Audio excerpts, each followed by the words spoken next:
بسم اللہ الرحمن الرحیم۔ السلام علیکم ورحمۃ اللہ وبرکاتہ۔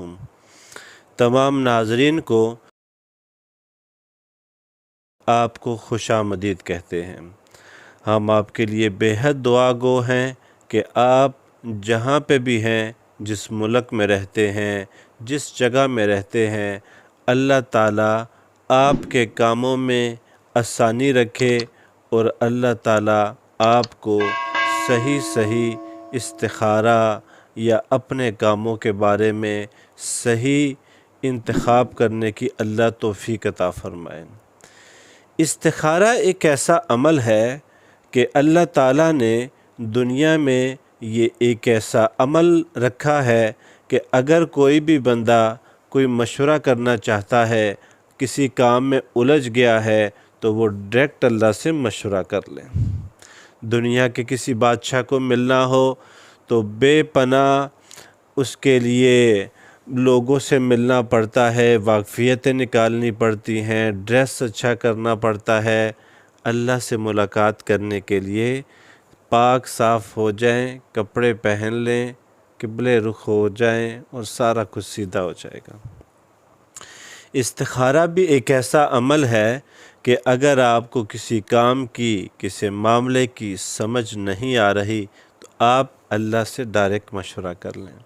صحابہ رضوان اللہ اجمعین فرماتے ہیں، حضور علیہ الصلوۃ والسلام تاجدار مدینہ ہمیں استخارہ اس طرح سکھاتے تھے جیسے قرآن پاک سکھاتے ہیں۔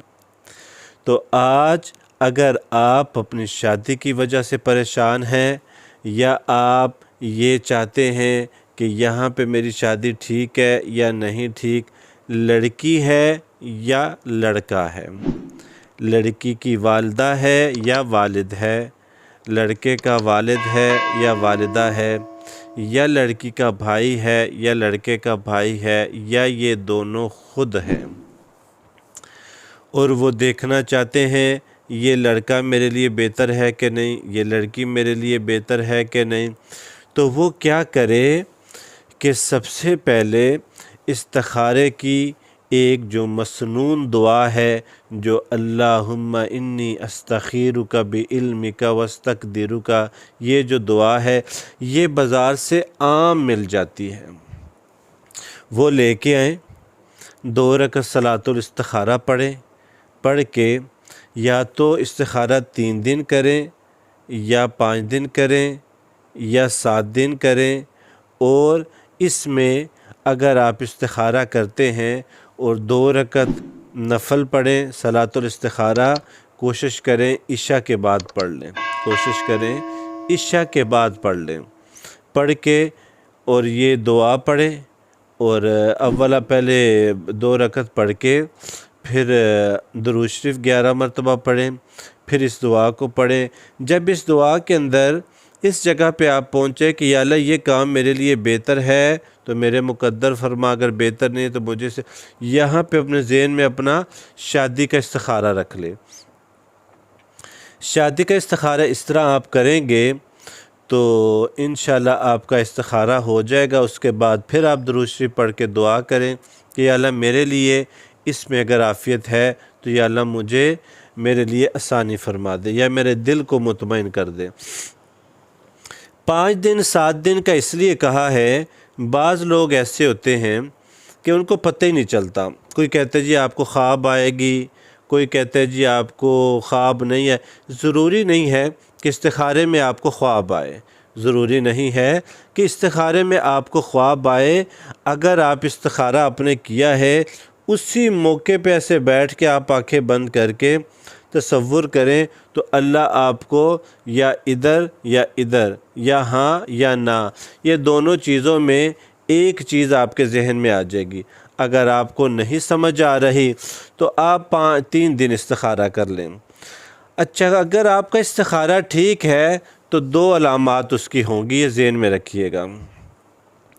ایک، آپ کا دل دونوں طرف سے مطمئن ہو جائے گا کہ اس لڑکی سے شادی کر لیں یا اس لڑکی سے نہ کریں، اس لڑکے سے شادی کر لیں یا نہ کریں، یہ ایک تو یہ علامت آئے گی۔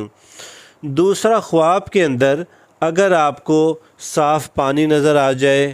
آپ کو مچھلیاں تیرتی نظر آ جائیں، آپ برفی کھا رہے ہیں، آپ دودھ پی رہے ہیں، آپ کے اوپر بارش ہو رہی ہے، آپ کسی سبزے میں پھر رہے ہیں، آپ نے کوئی صاف ستھرا پھل کھایا ہے، یعنی پھل کھایا ہے لیکن ہے وہ صاف، کیڑا شیڑا نہیں لگا، تو سمجھیں کہ آپ کا استخارہ ٹھیک ہے۔ اور اگر خواب میں آپ کو گندا پانی نظر آئے، کیچڑ نظر آئے، کیچڑ کھاتے ہوئے آپ کو نظر آتا ہے، کتا نظر آئے، سانپ نظر آئے، اس طرح کی چیزیں نظر آئیں، تو سمجھے کہ آپ کا استخارہ ٹھیک نہیں ہے۔